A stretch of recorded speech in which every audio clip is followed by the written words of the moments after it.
right? All right, so you gotta hit me with some objections too. So hit me with some real good ones. So, all right, so Luke, with regards to employment on your income, how much is just your base salary?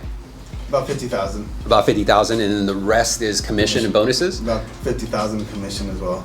About 50,000, okay, and then you've been... Give or take, some months is good, some months is bad. So all right. This year's about 30. Okay, but over the last 2 years, your average W-2 looks like what? About 80,000. Okay, so 160, right? And we already know that 50 of that is, because the commission rule for income guidelines is 2 years consistent, right? You can't just use commission income if they've only been earning it for 1 year. If Luke would have said, I've only been a salesman for 6 months, I can't count that commission income. What I can count is that 50K base. Got it? All right, so just be careful with that because that's also important. Same thing with overtime. Okay, cool, overtime, you've been working this amount of overtime for at least the last couple of years? Oh no, we only had overtime this month or this year or whatever. Then I have to ignore that overtime. Got it? Okay, so looks like I can go and put that information together for you, Luke. All I have to do is just verify a few things. So what I'm gonna do is request a copy of the credit report, and then this will allow me to release a proper disclosure so you can see all the numbers in writing. What's the rate gonna be? Well, that's a good question. That's actually what I'm gonna prepare for you. The goal right now, Luke, is to help you alleviate yourself from the $25,000 in credit card debt. I can only imagine it's impacted your FICO score.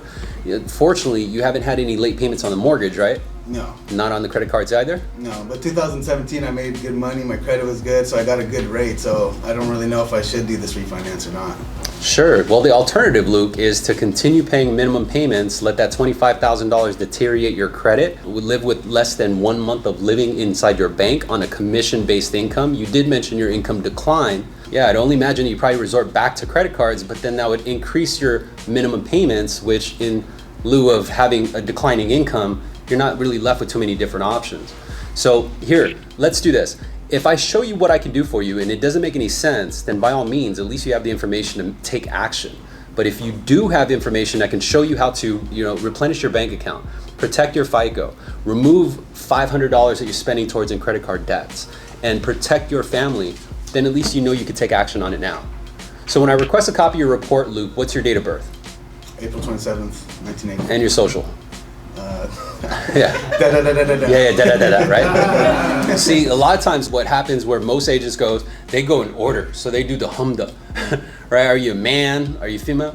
To be honest, guys, I've literally been in loan office for 20 years. I've never asked that question, right? Isn't it by law you have to ask? Sure.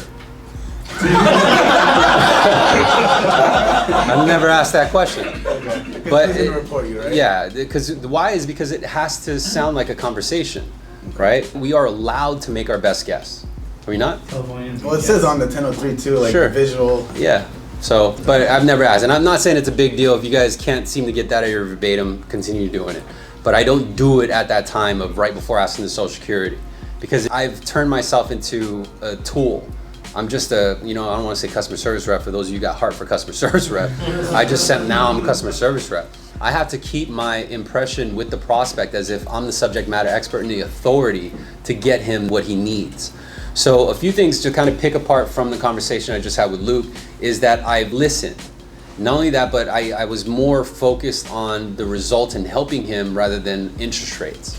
When he asked me, well, what's the interest rate? I said, yeah, that's actually what I'm gonna put together for you. You didn't ask me what I had either. Exactly, because I don't care, right? I could care less what his interest rate is because that's not our focus.